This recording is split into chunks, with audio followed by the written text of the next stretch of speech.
Core na naman daw. Okay, ito na. Let's go. Huwag kayong mag-alala. Madali pa to sa easy. Tuturuan ko ni Boss Idol. Pag core Julian kayo, dito kayo magsisimula sa purple buff yan. Kukunin mo yan kasi yung ikot natin pa ibaba, papunta sa golden. Tapos tumba mo tong bato. Yan, pampakunat ng katawan yan. Bato-bato yan. Tapos sunod mo tong red buff. Yan yung ikot natin pa ibaba. Tapos diba sabi ko kanina punta tayo pababa dun sa Goldlin. Kaso nakita ko dalawa na sila dun tapos lamang naman. So hindi sila logi diba. Ang gagawin ko na lang punta na lang ako dito sa Pagong. Yan. Pag Julian yung gamit nyo, masterin nyo yung tago-tago. Kasi mahalaga yan, huwag mo na kayo lalabas. Hanggat wala pa yung core nyo, gawas na yung core nila, diba? Eh nakatago ka. Ngayon, naharasin mo yan. Diba? Leon.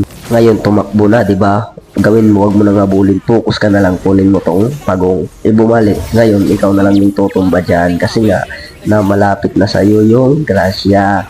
Tapos dito, wala nang istorbo, diba? Kunin mo na yan mabilis. Ganun lang.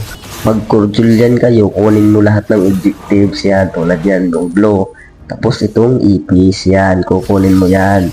Lahat ng objectives, wala akong sasayangin dyan. Kasi nga, core ka, ano ba trabaho ng core? Mag-farm, di ba? Ganun yun. Mamaya na tayo sasali sa gulo pag level up na tayo. Yun diskarte natin. Ngayon, nakuha mo na lahat, nagawa mo na yung trabaho mo sa core. Dadalaw ka naman dito sa XP lane yan. Nakita mo yung silong. Kung may-ari na yung mill, unti na lang yung buhay, tumba natin yan. O, kaso naunahan ka. Ang gagawin mo, bago ka bumaba, kunin mo lang tong gagamba. Yan, kunin mo na lang yan. Kasi nga, hindi ka nakakuha ng kill, ito na lang trade mo. Farm ka na lang.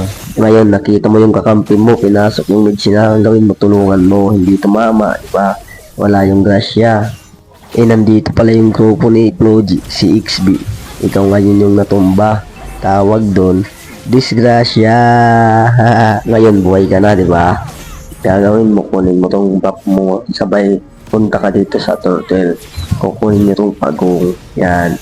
Ngayon, dito nagkakagulo, di ba? Nakita mo, yun, nag-skill na yun lahat. Gawin mo out ka. Pero iikot ka lang pala. Kala nila alis ka pero hindi, tumba mo yung malambot. Palo-palo. Ganyan lang. Tapos dito, yan, kukunin ko yung Pagong, diba? Eh, nakita ko si Silong, yung may-ari ng Indel, nagpo-push ang gawin mo, puntahan mo.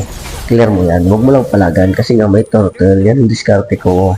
Kasi nga, kung hinayaan ko lang yun, edi basag yung top namin, diba? Ganyan lang, dapat marunong kayong tumigin ng mapa, diba? Kasi nga, mahalaga yan, tingin-tingin kayo sa paligid, tsaka mo nabalikan yung Pagong kapag wala nang mga istorbo. Tulad dito, wala namang gugulo. Kunin mo na yan. Ganun yung diskarte natin. Ngayon, nagawa mo na yung trabaho mo as a core, diba? Nag-farm ka. Nakita mo yung silina bomba, diba? Papalitan mo ngayon yan. Ikaw na yung babasag ng poste. Ganyan lang.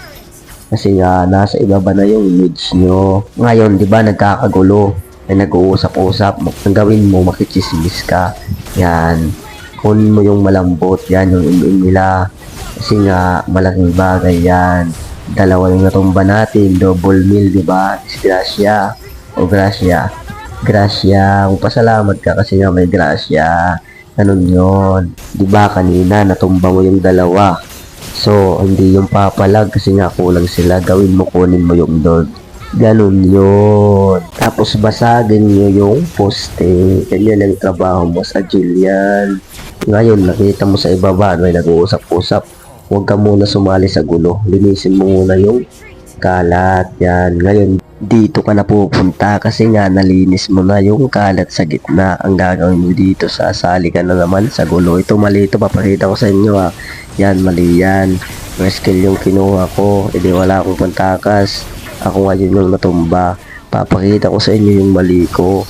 Kasi nga, kasali yan.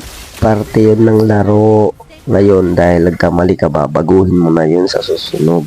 Kaya yung purpose, pinapakita ko yung mali ko para alam nyo. Hindi yung puro alam nyo lang yung mga magagaling. Yung mga minsan mga ulats natin, no, wala tayong galo, papakita ko sa inyo. Para sa susunod, alam nyo na yung gagawin nyo. Yun. Sana may matutunan. Ngayon, magkakaload na, diba? Ang ginawa ko, nilinis ko muna dito sa ibaba. Kaya kung mag-load kami, hindi agad makakapunta yung kalaban kasi nga magki-clear muna sila ng minion waves kasi nga cleaner ko na yung sa baba. Ganun yun, tawag doon, pressure lane. Ngayon alam nyo na. Ito papakita ko sa inyo. Di ba nag-ulti yung XP, abang nyo lang yung ng chicken skill. Tapos pag sabog niya, sabay kayo ng bitaw. Kumbaga pag sabog niya, mag-dash kayo para immune kayo sa damage niya. Ganun yun. Yun, naromba nyo. Kunin nyo na to mabilis. Kasi nga, wala na silang core. Ngayon, nakuha nyo na yung Lord, di ba? Tapos nakita nyo, 3 yung bawas sa kanila. Ang gagawin nyo, wag nyo antayin yung Lord.